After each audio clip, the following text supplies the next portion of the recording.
देवई आणि आषाढी एकादशी ही एका प्रकारची चांदूर रेल्वे तालुक्यातील भाविक भक्तांकरिता अलौकिकच ठरत आहे। लाखो वर्षांपासून चालत आलेली ही परंपरा आजही कायम आहे। हा पालखीचा सण पाहण्यासाठी व दैवतांचे दर्शन घेण्यासाठी घुईखेड गावातील प्रथेनुसार विशेषतः नवविवाहित मुली तसेच बाहेरगावी कामानिमित्त राहणारे घुईखेडवासी या दिवशी गावात परत आले होते। श्री संत बेंडोजी महाराजांची पालखी एकादशीच्या दिवशी सायंकाळी 5 वाजता मंदिराच्या बाहेर प्रवेश करून नागपूर औरंगाबाद एक्सप्रेस हायवेवरून जाऊन चंद्रभागा नदीच्या पात्रामध्ये परंपरेनुसार संस्थानचे खजिनदार दिनकरराव घुईखेडकर यांच्या हस्ते महाआरती करण्यात आली। घुईखेड गावाच्या प्रदक्षिणा करून परत मंदिरामध्ये पालखीचे आगमन झाले। या दरम्यान भक्तांना फराळ, फळ वाटप, चहा व पाण्याची व्यवस्था गावातील युवकांनी केली होती।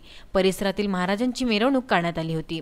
यामध्ये वारकरी संप्रदाय मंडळींनी मृदंगाच्या तालावर पावली तसेच फुगडी केली।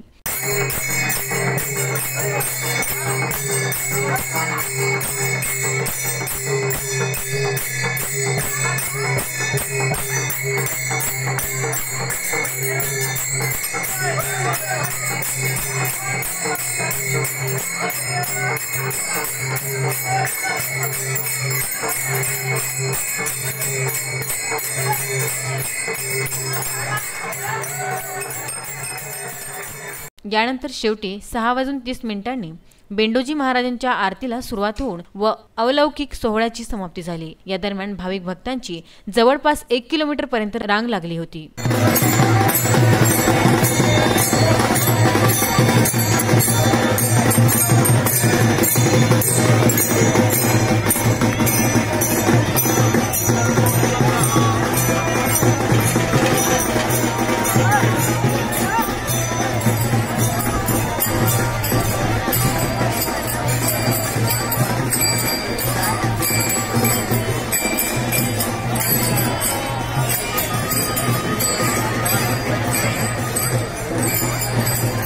VC न्यूज करता चांदूर रेल्वे येथून शहजाद खान यांचा वृत्तांत।